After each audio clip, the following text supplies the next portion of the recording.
Hello again, mga kagako sa Itachi, dictionary form of the verb ang ating topic for today. And since we're already done with groupings of the verb, we already know group 1, 2, and 3. So this time, conjugation naman ng dictionary form. Okay, so let's dive deeper. Of course, since we have groupings, group 1, 2, and 3, we need to expect na different din ang kanilang way, no, ng conjugation ng kanilang dictionary form. But today, I'm going to teach you a really easy way on how you can conjugate your verbs from the mass form to Jishoke now. So let's start off from group 1. Okay, so we all know that all those verbs that end in sound ha, dropping the mass, no? So, ibig sabihin yung last sound or last mora, after dropping the mass, will belong to group 1. Okay? So, lahat ng sound natin dyan. Tatoeba, kaimas, ikimas, suimas, yomimas, torimas, asobimas, and kakimas. Dropping all the mass, that will give us the sound of the last mora. So, that will be your clue that these verbs are group 1. Now, so once we identify the group, no, once we know that, okay, these verbs are group 1, okay, this is what you are going to do. You're going to drop the mass, and then the last sound, you need to convert into U sound. In this example, kai will become cow. Why? Because U is the U sound of E. Kasi ang dictionary form, kailangan naka-U sound ka. U sounding. Okay? Ikimas, iku. Suimas, su. Yomimas, yomu. Torimas, toru. Asobimas, asobu. And kakimas, kaku. Okay? So, that's our rule in making your verbs in group 1 from mass form to jisho or to dictionary form. Okay. Now, how about group 2? For the group 2 verbs, lahat lang sound na S sound. Okay? S sound, for example, dropping the mass, that will give you the S sound of the last sound or mora. In this case, oshiye, mas, kae, mas, shime, mas. Okay. Now, in the case of dekimas, tarimas, and imas, itinuro ko na to before, na there are verbs that are e-sounding, however, put into group 2. Okay? And some of them are dekimas, tarimas, and imas. So, huwag kayong malilito. You need to commit it to your memory that these verbs are group 2, not group 1, even though they are e-sounding. Okay? Now, what's the rule for group 2? Very easy. Drop the mass and add ru. In this case, oshiemas, oshieru, kaemas, kaeru, dekimas, dekiru, shimemas, shimeru, tarimas, tariru, imas, iru. Now, by this time, maybe your impression is it's very important for you to categorize your verbs. And yes, you're right. You're correct. You need to categorize first your verb before you dive deeper into the dictionary form or before you conjugate your verbs. Okay? Dapat alam mo kung anong grouping siya kasama. Now, let's proceed to the last one, which is the irregular verbs or group 3. Okay. Now, for group 3, we have only 2, right? We have the shimas and the kimas. And all the nouns that you're going to attach the shimas and kimas will become group 3 verbs. No, in this case, for example, sampo shimas, tsuri shimas, motekimas, denwa shimas.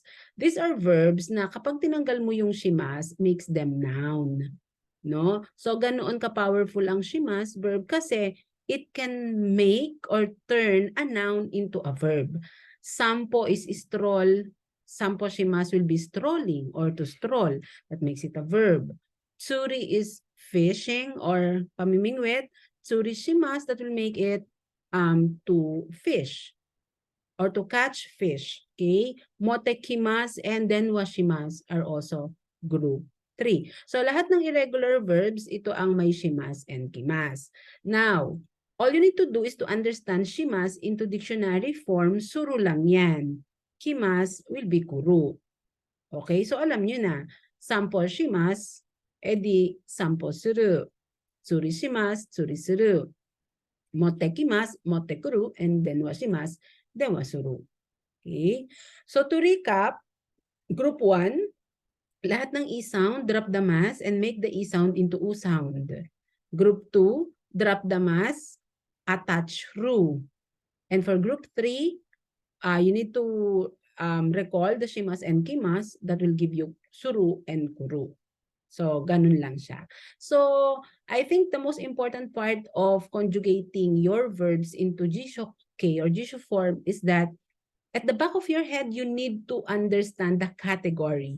Kasi you will never go wrong kung alam mo kung saan siyang group belong. Okay, to further strengthen our understanding of Jisho K or conjugation of dictionary form, I prepared 10 example verbs and let us try to conjugate in Jisho K. Okay, ichibang hakobimas. Correct, it's group 1. So, yes, drop the mas, make the B sound into bu. Hakobu. Carry. Nibang, nakunarimas, group 1 to. Hi, nakunaru. Drop the mas, make the ri into ru. Kirimas, to cut is group 1. Correct. So, kung group 1 siya, kiru lang siya because ri is ru in the u sound. Yombang, kakemas. Okay. Kake e sound is group 2 na no de. Kakeru, drop the mas, add ru, attach ru. Homemas, to praise. Home. Alright, homeru because it's group 2. Roku, sekkei shimasu, sekkei shimasu. And this is a regular verb. So, sekkei suru.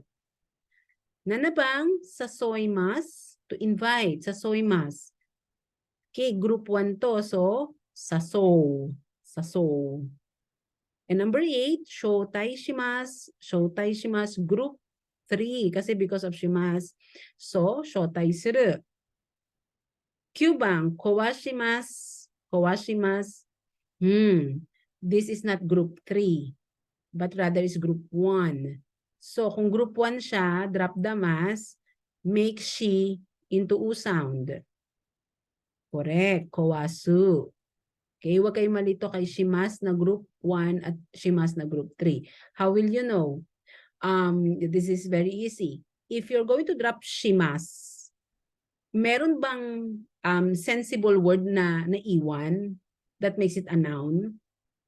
Wala kowa. Wala namang word na kowa. Hindi siya noun. Unlike kung benkyo shimas, benkyo. Soji shimas, soji. So, yun natin palatandaan. So, in this case, this is group 1. And last, okonaimasu. Yes, it's group 1 kasi because of the E that makes it okonao.